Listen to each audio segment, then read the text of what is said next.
भारत बंदर प्रभाव पुरी जिलार काकटपुर कोणार्क और अस्तरंग देखा मिलूँ। बंद जो काकटपुर कोणार्क अस्तरंग हाट बजार और अन्य व्यावसायिक प्रतिष्ठान में ताला झुली। बैंक बीमा पोस्टाल परिवहन और निर्माणकारी कर्मचारी धर्मघटे सामिल होती।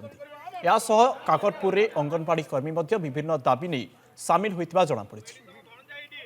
श्रमिक संगठन और स्वाधीन फेडरेशन पक्षर आज सर्वभारतीय बंद डाकरा दि जाएगी। सकाल 6 रु संध्या 6 अर्थात 12 घंटा पर्यंत अख चक सब बंद रही बेले आम आसी पहुंचीचु पुरी जिला काकटपुर निर्वाचन मंडल काकटपुर मुख्य बजार में। आम सहित श्रमिक संगठन नेता आशीष कानून को जोड़ी हेले सहित अधिक आलोचना करवा। आज्ञा ये जो धर्मघट को आप किभली भाव देखुं?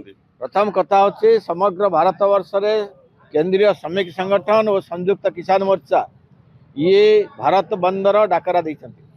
तार कारण होची जे आज समग्र देश रे मोदी सरकार आसिला परे 44टी श्रम आईन की बातिल करी 4टी श्रम कोड रे परिणत करछि एवं आमे दाबी करिछु जे ये 4टी श्रम कोड को सरकार तुरंत प्रत्याहार करनियंतु।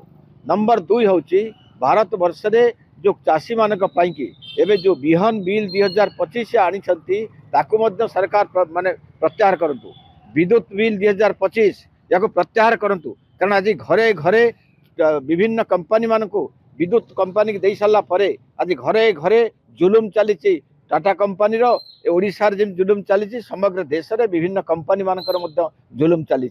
ये समस्त कथा नहीं करी एवं कृषि नीति जहाँ सरकार आनी छंती ताकू मध्य कला कृषि आईन ताकू मध्य आम बातिल करिया पई कि आमे दाबी करिछु। ता सहित भारत वर्ष रे प्रत्येक दिन जो दरदाम बढ़ुची जो दरदाम रे आज साधारण लोके अतिष्ठ हेलेनी तार तुरंत ताको नियंत्रण करवा ये समस्त दाबी नहीं करी आज तमाम देश रे जो आईन दिया जो हड़ताल डाकरा दिया बंद रे परिणत है एवं ताकू आमे समर्थन देचु एवं अखिल भारत कृषक सभा आज राजरास्ता को ओह्लैछि। ग्रामीण ओडिशा रे आज बंद डाकरा दिया हवा फल आज तमाम देश एवं राज्य रे आज ये बंद सफल हवा पे जाउछि। भारत वर्ष रे एक जटिल परिस्थिति सृष्टि होती बीजेपी परिचालित नरेंद्र मोदी का सरकार द्वारा देश में श्रमिक कृषक श्रमजीवी जनता छात्र वकील शिक्षक आदि बीजेपी सरकार द्वारा चरम भ्रष्टाचार शिकार होती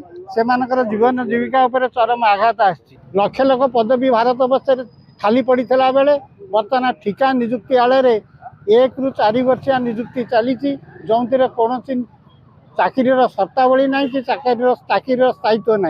एणे देशर संसद सांसद आ विधानसभा सभ्य मानकर भत्ता को 3 गुण करा बेले साधारण श्रमिकर साधारण जनतार साधारण कृषकर स्वार्थ को बलि पका दरदाम आकाश छुआ होती। देश में बर्तमान जीएसटी लागू करी प्रत्येक चीजर दरदाम स्थिर कराई तेणु श्रम कोड को बातिल करवा कृषक मानकर स्वार्थ रक्षा करवा दरदाम को नियंत्रण करवा आदि दाबी नहीं 10टी ट्रेड यूनियन राजरास्ता को आमे कौन कहूँ कि आमे कहूँ सरकार आसवा पूर्व जो प्रतिश्रुति गुड़िक देते पूरण करूँ आमे कहूँ कि नुआ करूँ बोली आमे कहूँ तुम कही जो मानकर भत्ता अच्छी 3500 टका दब ताकू दियो ना कही टोटाली 300 यूनिट पर्यंत बिजली फ्री ताकू दियो ना ताकू नदे टाटा को लगे साधारण जनता मानक आपण ताकू शोषण करवा ताको मीटर काटिबा ताकू धमक दबा एटा किछि आमे मानिमु नै। आमे कहूचु एबे भी चेतौचु सरकार को आपण मान माध्यम जदि यथाशीघ्र ये समस्त आईन कानून जहाँ से करिथिला बहुत पूर्व जदि से न माने या तो विराट बड़ आनंद हम ताकू सरकार संभाली पारिबोनी एटा सत्य।